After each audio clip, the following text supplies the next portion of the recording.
नमस्कार दोस्तों, welcome to success power classes. दोस्तों, आज है 22 मई। आइए पढ़ते हैं आज के करंट अफेयर से संबंधित कुछ महत्वपूर्ण प्रश्न। क्वेश्चन नंबर 1 है, 21 मई को पूर्व प्रधानमंत्री राजीव गांधी की पुण्यतिथि है। वह भारत के कौन से प्रधानमंत्री थे? ऑप्शन है चौथे, पाँचवें, छठे, सातवें। दोस्तों, यदि आपको इस प्रश्न का उत्तर पता है तो आप अपना आंसर कमेंट बॉक्स में दे सकते हैं। इस प्रश्न का सही उत्तर होगा ऑप्शन नंबर 3। राजीव गांधी हमारे देश के छठे नंबर के प्रधानमंत्री थे। इनकी पुण्यतिथि 21 मई को हर साल मनाई जाती है। इसी दिन आतंक विरोधी दिवस भी मनाया जाता है। 21 मई को पढ़ते हैं इसके बारे में। 21 मई को पूर्व प्रधानमंत्री राजीव गांधी की पुण्यतिथि है। इस दिन को आतंक विरोधी दिवस के रूप में भी मनाया जाता है। 1984 में अपनी मां इंदिरा गांधी की हत्या के बाद राजीव गांधी भारत के छठे प्रधानमंत्री बने। उन्होंने वर्ष 1984 से 1989 तक प्रधानमंत्री के रूप में देश की सेवा की। आतंकवाद विरोधी दिवस शांति और मानवता का संदेश फैलाने वाले लोगों में एकता को बढ़ावा देने के लिए प्रतिवर्ष मनाया जाता है। नेक्स्ट क्वेश्चन है, मई 2020 में केंद्रीय मंत्रिमंडल ने प्रधानमंत्री मत्स्य संपदा योजना को मंजूरी दी है। योजना कितने वर्षों की अवधि के दौरान लागू की जाएगी? ऑप्शन है 3 वर्ष, 4 वर्ष, 5 वर्ष, 6 वर्ष। इस प्रश्न का सही उत्तर होगा ऑप्शन नंबर 3, 5 वर्ष। यह योजना 5 वर्ष की अवधि के लिए लागू की जाएगी। पढ़ते हैं इसके बारे में। केंद्रीय मंत्रिमंडल ने प्रधानमंत्री मत्स्य संपदा योजना को मंजूरी दे दी है। योजना का उद्देश्य देश में मत्स्य अनुभाग के सतत और जिम्मेदार विकास के माध्यम से नीली क्रांति लाना है। इसे 20,000 करोड़ रुपए के कुल निवेश से लागू किया जाएगा। यह योजना 2020-21 से 2024-25 तक 5 वर्षों की अवधि के दौरान लागू की जाएगी। नेक्स्ट क्वेश्चन है, निम्नलिखित में से किसने नेशनल टेस्ट अभ्यास नामक एक नया मोबाइल ऐप विकसित किया है? ऑप्शन है यूजीसी, सीबीएसई, यूपीएससी, राष्ट्रीय परीक्षण एजेंसी। इस प्रश्न का सही उत्तर होगा ऑप्शन नंबर 4, राष्ट्रीय परीक्षण एजेंसी। राष्ट्रीय परीक्षण एजेंसी ने नेशनल टेस्ट अभ्यास नामक एक मोबाइल ऐप विकसित किया है। पढ़ते इसके बारे में। केंद्रीय मानव संसाधन मंत्री रमेश पोखरियाल निशंक ने एक नया मोबाइल ऐप लॉन्च किया है जिसका नाम नेशनल टेस्ट अभ्यास है। ऐप को राष्ट्रीय परीक्षण एजेंसी एनटीए द्वारा विकसित किया गया है। एनटीए का फुल फॉर्म क्या हो जाएगा? नेशनल टेस्टिंग एजेंसी, जो उम्मीदवारों को एनटीए की निगरानी में जेईई मेन और एनईटी नीट जैसी आगामी परीक्षाओं के लिए मॉक टेस्ट में सक्षम बनाता है। देश भर के छात्र ऐप का उपयोग करके उच्च गुणवत्ता परीक्षण को मुफ्त में प्राप्त कर सकते हैं। नेक्स्ट क्वेश्चन है, मई 2020 में किस राज्य में किसानों और भूमिपुत्रों के कल्याण के लिए एक समावेशी कार्यक्रम भी अन्नपूर्णा शुरू किया गया है? ऑप्शन है कर्नाटक, महाराष्ट्र, गुजरात, हरियाणा। दोस्तों, यदि आपको इस प्रश्न का उत्तर पता है तो आप अपना आंसर कमेंट बॉक्स में दे सकते हैं। इस प्रश्न का सही उत्तर होगा ऑप्शन नंबर 2, महाराष्ट्र। महाराष्ट्र सरकार ने किसानों और भूमिपुत्रों के कल्याण के लिए एक समावेशी कार्यक्रम अन्नपूर्णा शुरू किया है। पढ़ते हैं इसके बारे में। महाराष्ट्र में किसानों और भूमिपुत्रों के कल्याण के लिए एक समावेशी कार्यक्रम मी अन्नपूर्णा शुरू किया गया है। इस पहल की घोषणा IRDA द्वारा लाइसेंस प्राप्त एक बीमा मध्यस्थ इंटीग्रेटेड रिस्क इंश्योरेंस द्वारा की गई थी। मी अन्नपूर्णा आजीविका और व्यापक जुड़ाव के 3 महत्वपूर्ण पहलुओं को एकीकृत करेगी। इसमें 3 आज्ञाएं हैं शामिल हैं: विशेषज्ञता, जुड़ाव और हकदारी। महाराष्ट्र का राजकीय पशु है भारतीय विशाल गिलहरी। राजकीय पक्षी है पीले पैर वाले हरे कबूतर। नेक्स्ट क्वेश्चन है, मई 2020 में उत्तर प्रदेश स्टार्टअप फंड के तहत योगी आदित्यनाथ ने निम्नलिखित में से किसे 15 करोड़ रुपए की पहली किस्त सौंपी है? ऑप्शन है नाबार्ड, आरबीआई, सिडबी, एनएचबी। दोस्तों इस प्रश्न का सही उत्तर होगा option number 3, SIDBI. Uttar Pradesh startup fund के तहत योगी आदित्यनाथ ने सिडबी को 15 करोड़ रुपए की पहली किस्त सौंपी है। बढ़ते इसके बारे में। उत्तर प्रदेश के मुख्यमंत्री योगी आदित्यनाथ ने 20 मई 2020 को उत्तर प्रदेश स्टार्टअप फंड की शुरुआत की।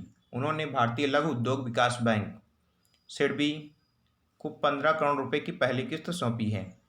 यह कदम रोजगार सृजन को बढ़ावा देगा और इस उद्देश्य को ध्यान में रखते हुए राज्य सरकार और सिडबी के बीच एक समझौता MOU पर हस्ताक्षर किए गए। सिडबी का मुख्यालय लखनऊ में है। नेक्स्ट क्वेश्चन है, भारतीय नौसेना द्वारा स्वदेशी रूप से निर्मित PPE किट का क्या नाम है, जिसे भारतीय परिस्थितियों में स्वास्थ्य कार्यकर्ताओं के आराम को बढ़ाने के लिए बनाया गया? ऑप्शन है नवरक्षक, नेवी मदद, तट सहयोग, कोविड रक्षक।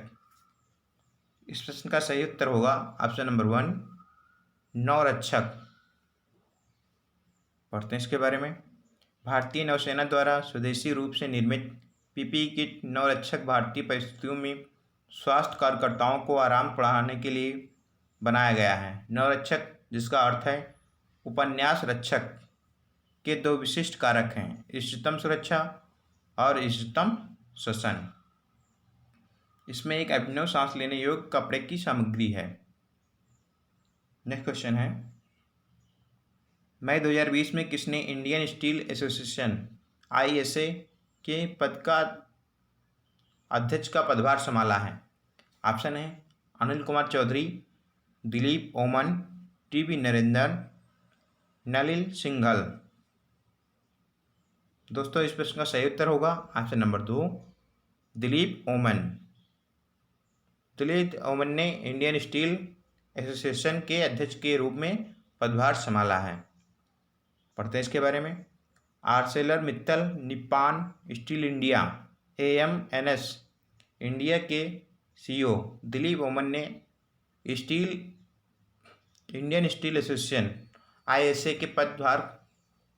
के अध्यक्ष का पदभार संभाला है। अगले 2 वर्षों के लिए उन्हें सर्वसम्मति से अध्यक्ष नियुक्त किया गया है। इससे पहले 2020 में टाटा स्टील के MD और CEO TB नरेंद्रन अपने कार्यकाल के निर्धारित अंत से 3 महीने पहले ISA के अध्यक्ष पद से हट गए। नेक्स्ट क्वेश्चन है, किस राज्य केंद्र शासित प्रदेश के सूचना और जनसंपर्क विभाग ने सुकोन कोविड-19 बीट द स्ट्रेस नामक एक पहल शुरू की है? ऑप्शन है गुजरात, चंडीगढ़, केरल, जम्मू और कश्मीर। इस प्रश्न का सही उत्तर होगा ऑप्शन नंबर 4, जम्मू और कश्मीर जम्मू और कश्मीर एक केंद्र शासित प्रदेश है। वहाँ के सूचना और संपर्क विभाग ने सुकोन कोविड-19 बीट द स्ट्रेस नामक एक पहल शुरू की है। पढ़ते इसके बारे में। लॉकडाउन के मनोवैज्ञानिक प्रभाव और उन्हें दूर करने के लिए अपनाए जाने वाले उपायों के बारे में जागरूकता फैलाने के लिए सूचना और जनसंपर्क विभाग जम्मू कश्मीर ने सुकोन कोविड-19 बीट द स्ट्रेस नामक एक पहल शुरू की है। इस कार्यक्रम का प्रसारण दूरदर्शन काशीर चैनल पर प्रत्येक मंगलवार को प्रातः 9 बजे किया जाएगा। इसका उद्देश्य यह सुनिश्चित करना है कि लोग मानसिक रूप से स्वस्थ रहें। नेक्स्ट क्वेश्चन है, किस जिला प्रशासन द्वारा पैदल श्रमिकों की थकाऊ यात्रा को आसान बनाने के लिए तत्पर कार्यक्रम शुरू किया गया है? ऑप्शन है रांची, लखनऊ, पुणे, चेन्नई, कोलकाता। इस प्रश्न का सही उत्तर होगा ऑप्शन नंबर 1, रांची। पढ़ते हैं इसके बारे में। रांची जिला प्रशासन द्वारा पैदल श्रमिकों की थकाऊ यात्रा को आसान बनाने के लिए तत्पर कार्यक्रम शुरू किया गया है। कार्यक्रम के तहत अधिकारी राष्ट्रीय राजमार्गों या किसी अन्य सड़क पर चलने वालों के बारे में जानकारी एकत्र करते हैं ताकि उन्हें परिवहन सुविधा प्रदान की जा सके। प्रवासी श्रमिकों को बसों की व्यवस्था करने के लिए प्रशासन ने एक हेल्पलाइन 1950 भी शुरू की। हेल्पलाइन क्या है? 1950।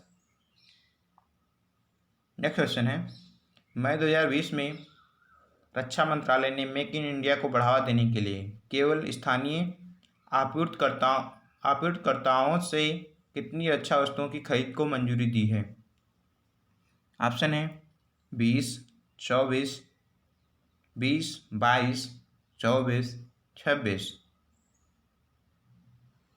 इस प्रश्न का सही उत्तर होगा ऑप्शन नंबर 4, 26। पढ़ते हैं इसके बारे में। रक्षा मंत्रालय ने मेक इन इंडिया को बढ़ावा देने के लिए केवल स्थानीय आपूर्तिकर्ताओं से 26 रक्षा वस्तुओं की खरीद की मंजूरी दी है। सरकार ने मेक इन इंडिया को प्रोत्साहित करने के लिए सार्वजनिक खरीद मेक इन इंडिया के लिए आदेश 2017 जारी किया है। इस आदेश के तहत रक्षा उत्पादन विभाग DDP ने अब तक 127 वस्तुओं को अधिसूचित किया है, जहां स्थानीय आपूर्तिकर्ताओं को खरीद वरीयता दी जाती है।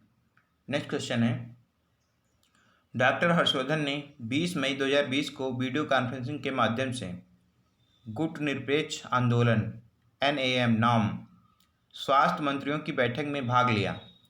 बैठक की अध्यक्षता किस देश के स्वास्थ्य मंत्री ने की? ऑप्शन है कैमरून, अजरबैजान, बोत्सवाना, भारत। दोस्तों इस प्रश्न का सही उत्तर होगा ऑप्शन नंबर 2,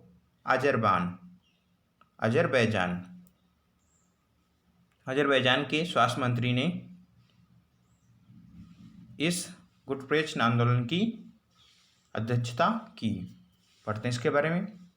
स्वास्थ्य मंत्री डॉक्टर हर्षवर्धन ने 20 मई 2020 को वीडियो कॉन्फ्रेंसिंग के माध्यम से गुटनिरपेक्ष आंदोलन नाम स्वास्थ्य मंत्रियों की बैठक में भाग लिया। बैठक की अध्यक्षता अजरबैजान गणराज्य के स्वास्थ्य मंत्री ओगडे सिरालीवे ने की।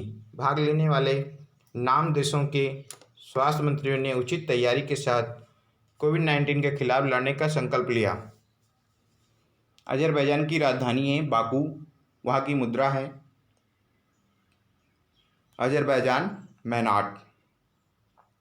नेक्स्ट क्वेश्चन है, मई 2020 में पश्चिम बंगाल के दीघा के पास किस चक्रवाती तूफान ने भूस्खलन किया?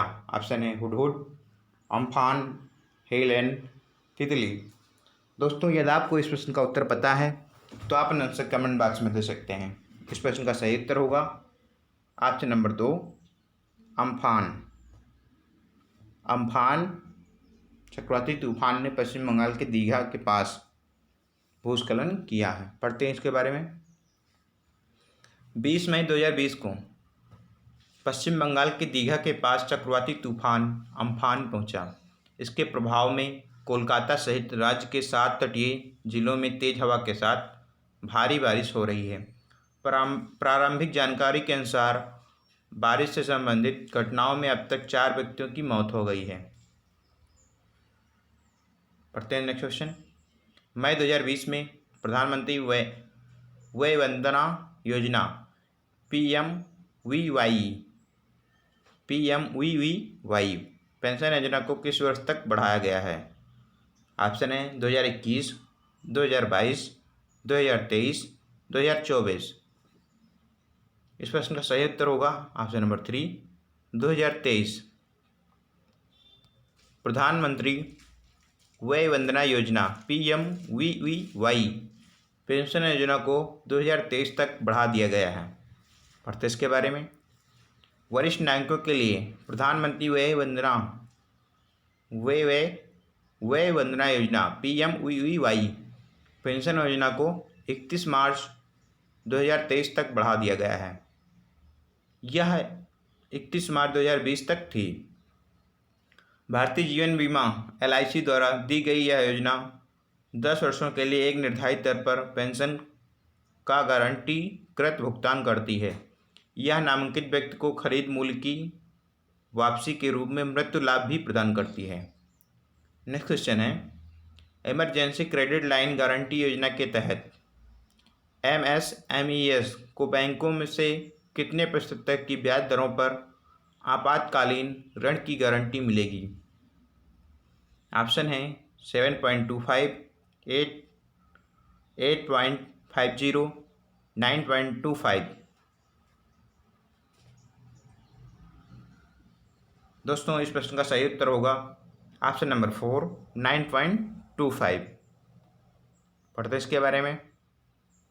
केंद्रीय मंत्रिमंडल ने emergency credit line guarantee scheme ECLGS के माध्यम से 3 लाख करोड़ रुपए तक के अतिरिक्त वित्त पोषण को मंजूरी दी है। यह कोरोना वायरस महामारी के प्रभाव में सूक्ष्म और लघु उद्योग उद्यम MSME क्षेत्र को मदद करेगा। इस योजना के तहत MSME को बैंकों से 9.25% तक की ब्याज दरों पर आपातकालीन ऋण मिलेगा। दोस्तों,